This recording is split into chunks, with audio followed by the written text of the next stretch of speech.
Welcome to Before the Bat, the Gotham podcast, your guide to the TV show Gotham and all things Batman. And we're back to normal this week. It's me, Phil. It's Kelly. Hey. And Tyler. All right, let's get into season 3. Season 3, episode 3. Look into my eyes. Creepy much? Okay, I have to say this up front.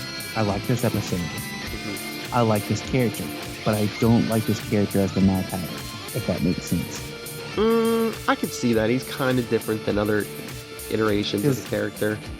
You know, he's not sitting there spitting and quoting rhyme and Alice in Wonderland quotes. And he's, I really like what they did with the New 52 Mad Hatter about him having like some deformity that kept him small and his growth was off, and that kind of helped perpetuate his villainousness.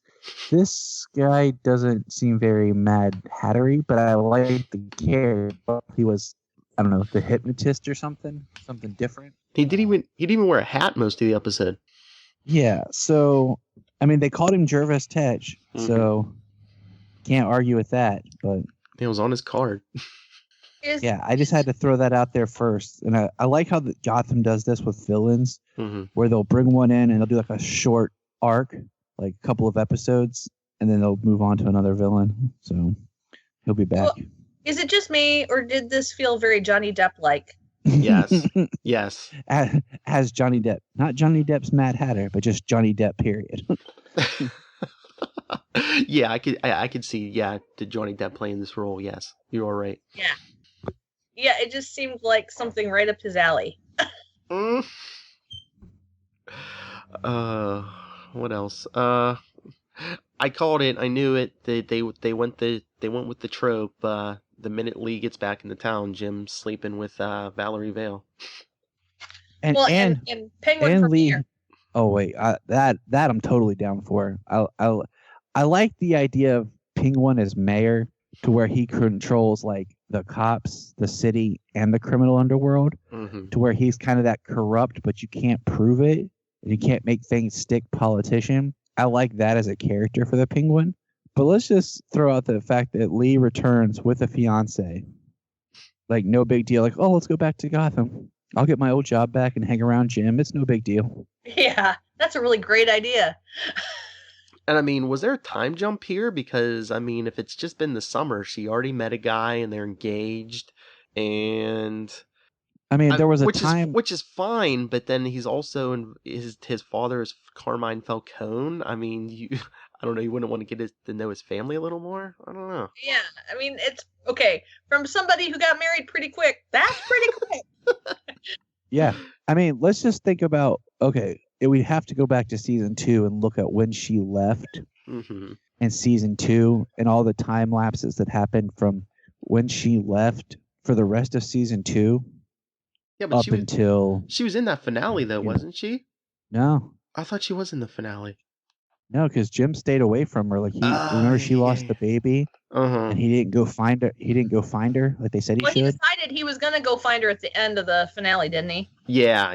That's what I'm thinking. Okay, and that's how it ended. So I mean, there's that time in there, however long that was. I was gonna say, yeah, that works a little better because I was thinking we were going from the finale. Okay, yeah, so there was more time, but then they decided to move back to Gotham. I would just be like, stay away. Yeah, exactly. You're a doctor. You're out. Go to another city. Seriously. Yeah, even Falcone left Gotham. Go away. Hello.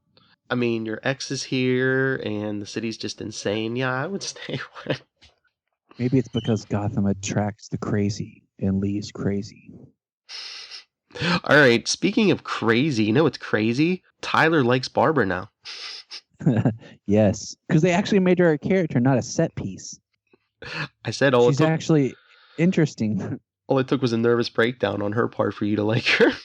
This is true. I mean, you can't help the cold hard facts.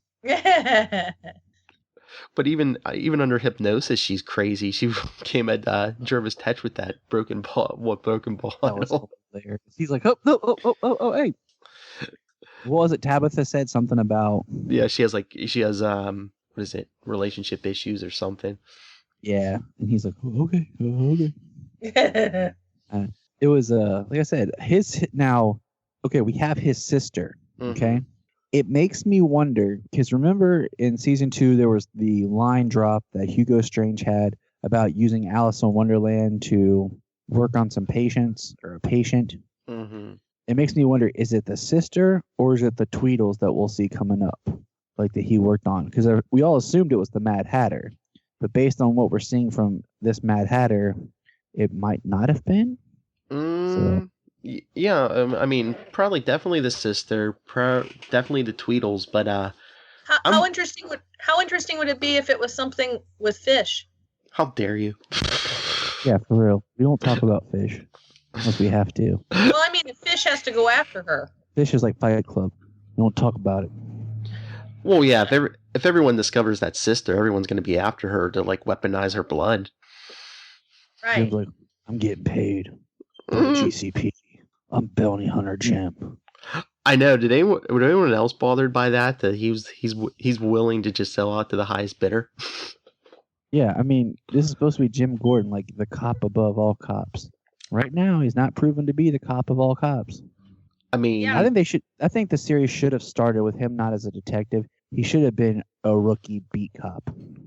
Like he should have been in the blues, just working his beat, and then trying to move up, like fresh off the boat, kind of Jim Gordon. Since they took this so far back, because they're trying to progress his career too much, too fast, unless Bruce gets aged up, which who knows what could happen in this universe. Well, look what they did. Look what they did with Ivy. They could definitely age up Bruce. That's what I'm saying. And now, if like they're like all of a sudden Bruce gets hit, and all of a sudden he's like 20. Was it Bruce or Bruce 2.0? What was his number? I remember the first digit was 5, so I just kept calling him number 5. Number 5 is alive. Yeah, that's what I thought. Like 5 alive, and then he had to cut his hair and go after Selena. Well, I said number 5 seems more like Batman. He doesn't feel pain, and that's probably going to be Batman. They're going to merge him and Bruce together as one person. Or they'll age number 5 up. Well, that's what I was saying. They could age one of them up, so that way you still have like a teenage Bruce, and then you can have an adult Bruce too. So David Mazouz still has a job. Boom. Yeah. 514A. 514A. I don't know. This show likes to take things so crazy in different directions and is not true to like form that it's so hard to predict. Like I say all the time, I just watch it for what it is. Mm-hmm. The villains. But no, like we were talking about Jim Gordon, like I'm just at the point I'm like, why should I root for him? He's not even like a likable character right now. Mm-hmm. I know. The character I like the most is Penguin. I'm rooting for Penguin to become mayor. Yeah, and Alfred. Mm-hmm. I want Alfred to do something, man. Come on. Start training Alfred Bruce. should run for mayor. Right now. Yeah, why not? That could be fun. Run against Penguin. Yes. Oh, that'd be funny. And he's got the British accent, so everybody'd vote for him. Yeah, that automatically makes him smart. Right. You know who'd be even crazier? I mean, he wouldn't do it, but you know who'd be even crazier to run for mayor? Bullock. Who? Oh. You know who honestly would probably be a good mayor? Would be Lucius. Yeah. How Lucius going to work for the GCPD now? Going from his nice cushy job at Wayne to working for the GCPD. This has to be like Earth 0 or like Earth 25 or something. People would be crazy on this Earth. But no, this week I heard a interview with Robin Lord Taylor. He was on Howard Stern. Mm-hmm. And it was really interesting because he said when he went into originally to audition for Penguin, they didn't even tell him he was auditioning for Penguin or Gotham. He said they just gave him some scene and he was like some mob guy named Paul or something. That's funny. Did you hear about Jada Pinkett Smith's audition? I don't think. She brought a guy on a leash. Not kidding. For the audition or just because? Yes, for the audition. Wow. That's really all I can say is just wow. Yeah. I mean, I could see someone else doing that, but I wouldn't think she would have to do that because, I mean, she has like the name recognition and stuff. I mean, she just had to prove she was crazy as a fish. Right. She thought she was actually auditioning for a character who was a fish. So she was like, this is my pet human. Like, this is a role reversal. Well, I told you last week during the live show, yeah, well, Fish is dressing like a bad either Aquaman villain or Star Trek, like a Klingon or something. But we Oh my didn't God. we didn't get It's a any. good day to die. We didn't get any fish this week. We didn't get any Ivy this week.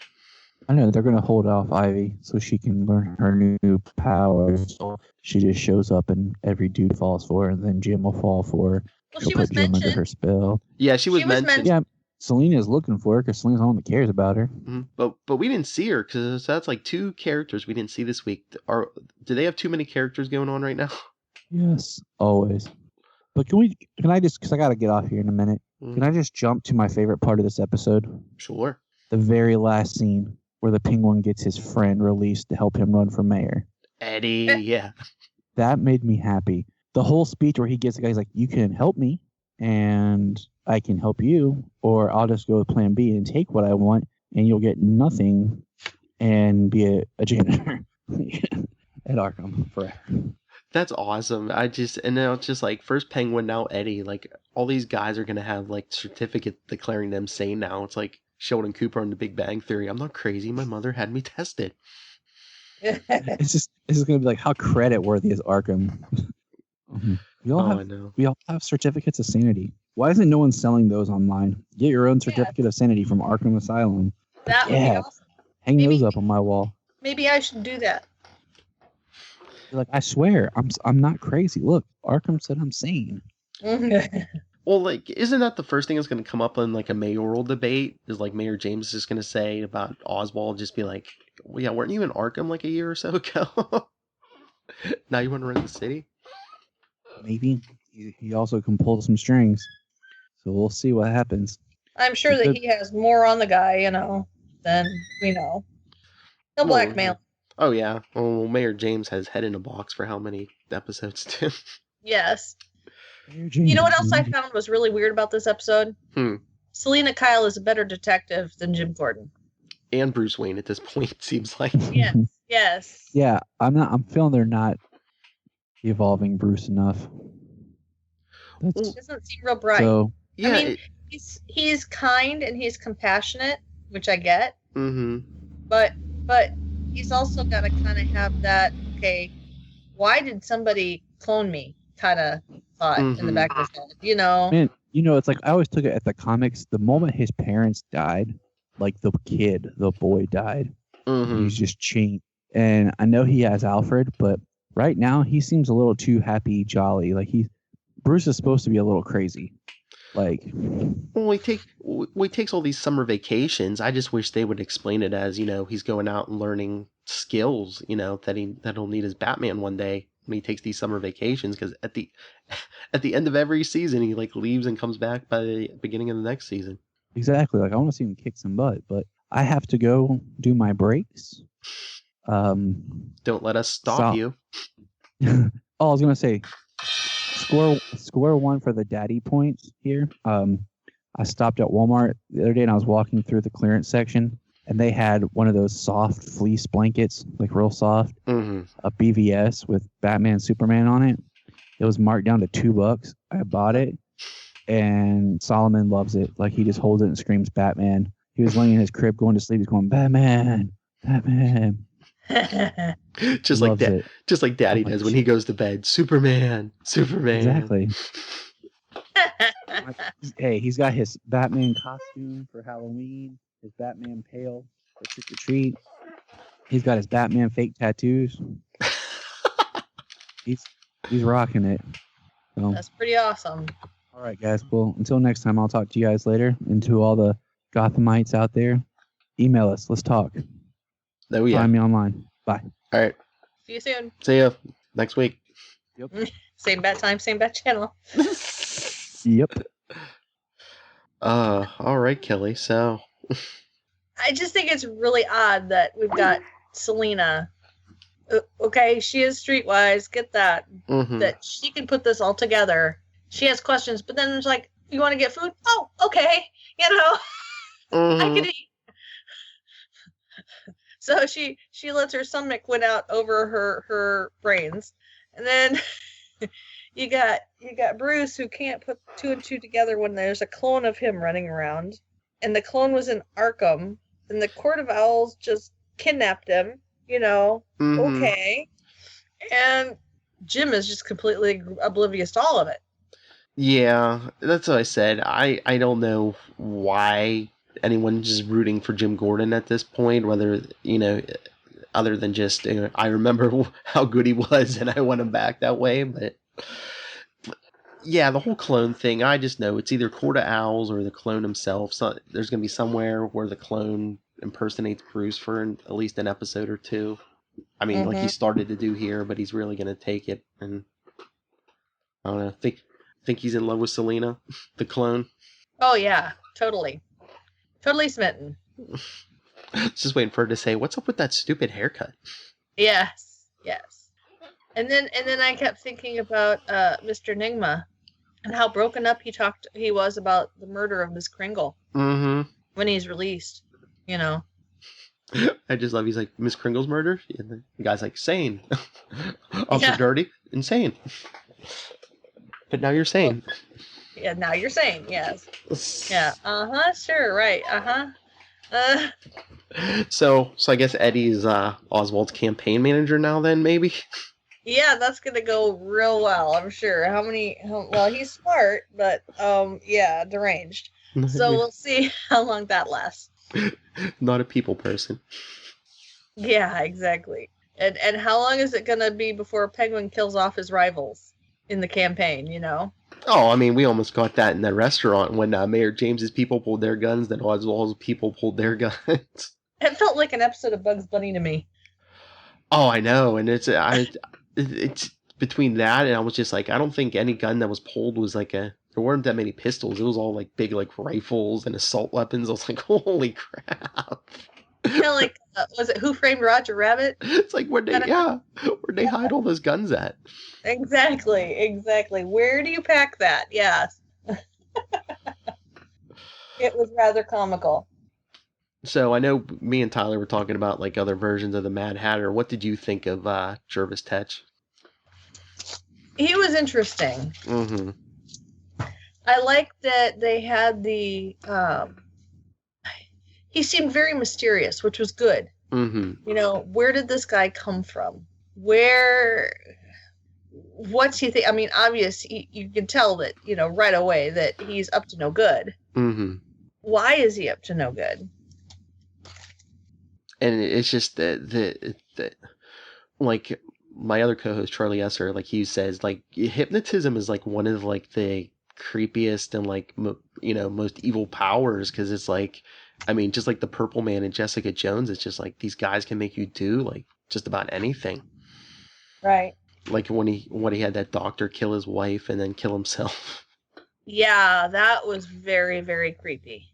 Which, I mean, I guess we have to have a suspension of disbelief, but I thought with like straight up hypnotism, you can't hypnotize people when they're really doing something they wouldn't do, and I would assume the doctor didn't want to kill himself. Right, yeah. Supposedly that is the thing. You can't be compelled to do something that is against your moral judgment. And I mean, forget the fact killing his wife. I'm pretty sure most people wouldn't want to kill themselves. Right, exactly. And the whole Jim on the roof is pretty creepy too. Oh yeah. And that she was able to save him without infecting him. Yeah. I mean, that was pretty, I guess, as long as her blood doesn't touch. Yeah, that's probably true. But that's just so weird. The minute she spills her blood, she burns a place down. Well, she has to, any evidence, she has to destroy. Yeah, oh yeah. Because she doesn't want her brother, or whoever he is, to her finding her. Mm-hmm. Yeah, I understand that, but I mean, that leaves like a big trail too, because the minute she drops some blood, there's a 4-alarm fire going on. Right, but are there any witnesses to know that? Yeah. Well, the guy who in that bar, he was around. That's true. He made it out. Mm-hmm. So, what do you think Nigma's plan is going to be to run Penguin's campaign? I don't know. I don't know if he's gonna dig up dirt on Mayor James, or it's probably gonna be a whole thing like look how messed up this city is, but meanwhile him and Penguin have been part of the problem. He's like, look, Mayor James has let this city go to complete garbage, and Oswald can bring it back. Right. Oh, you know what I think his slogan should be? A fish in every pot. A fish in every cobble pot? Yeah, exactly. But yeah, in that interview, Robin Lord Taylor was comparing the Penguins' run for mayor to Donald Trump's run for president. Oh, wow. So yeah, I guess we're getting some Trumpisms maybe. Oh my. Yeah. Wonder what he does to his hair. Well, he even said that's not like his natural hair color. So like. Oh no, he's blonde. Oh yeah, no, I've seen him on Walking Dead with the blonde hair. He just, yeah, he said I forget how long he said it takes him to do his hair, like every episode, or at least every couple weeks.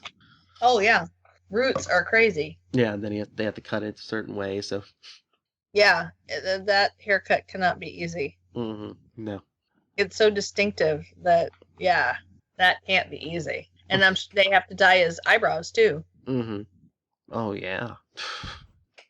And that's an even more tedious thing. I don't know how you get there. Whenever I hear stuff like that with people having to sit in the makeup chair for how long, I'm like, I wonder if you could just sleep. It would be nice if you could just take a nap. Mm-hmm. That would be good.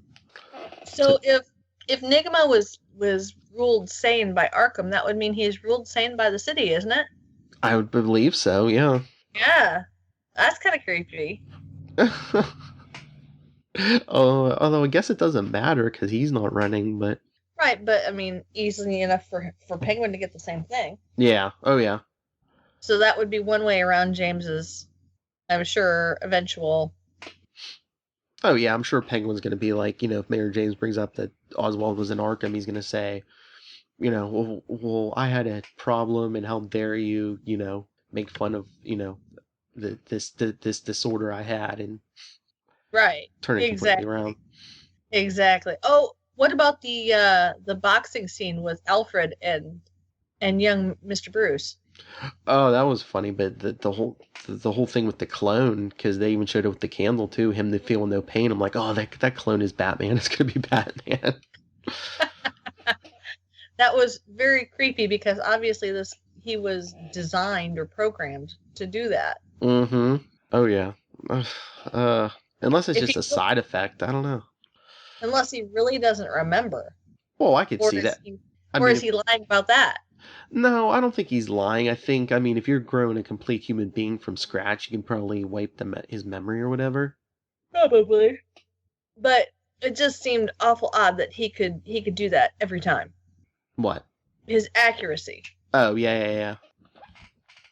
Well, once again, when you're designing growing a complete human being from scratch, I guess you could augment his reflexes and everything else. You gotta wonder how. I don't know. I'm just wondering why. Watch he have like crazy strength or something too. Probably. And what is he? Is he going to become the predecessor vigilante that Bruce looks to? Oh yeah, that's what I had that thought too. I was like, oh yeah, I wonder if he's gonna do something like that, and Bruce is gonna take inspiration from something. Or maybe he will be. Maybe Bruce's kindness will compel him to change. Mm-hmm. After some crazy circumstance. Oh yeah, I bet you by the end of the season the clone's gonna watch the clone sacrifice his life to save Bruce or Selina, and he's gonna learn the lesson of compassion. Right. Yeah. We see what you're doing, Gotham writers.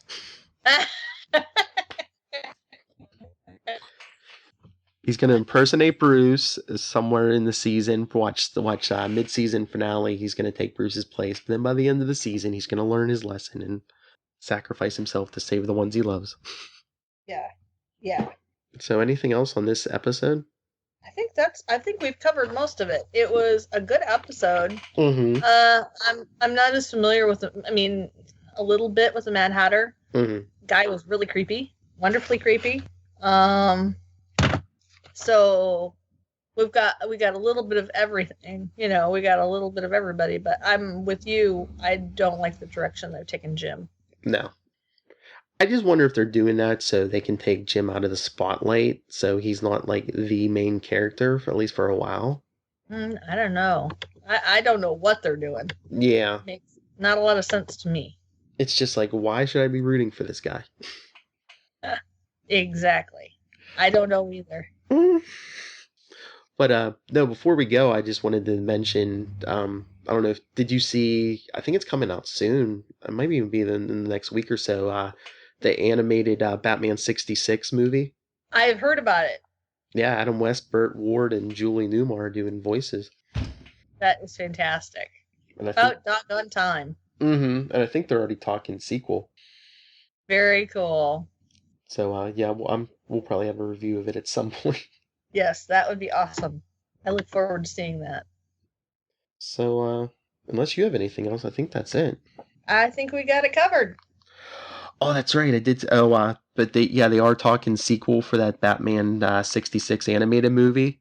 Mm-hmm. And I guess they're going to have Two-Face in the sequel. Guess who's going to voice Two-Face in the sequel? I don't know. William Shatner. Oh, no. Yes. I'm going to wait for the second one. No. But, oh, no. How is that going to work? That'd be awesome. Okay, let's end on that. That is great. And,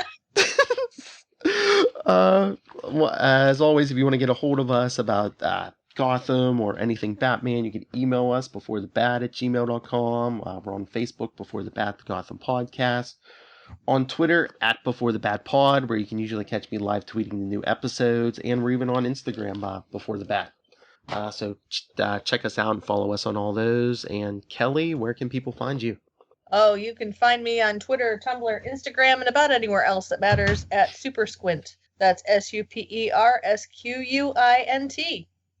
Okay. And if anyone, you can always talk anything DC or Marvel comics with me on NightwingPDP@gmail.com.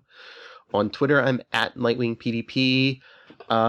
Check out, I'm on the Enough Said podcast, and check out the Legends of DC podcast, where we're talking all the CW shows.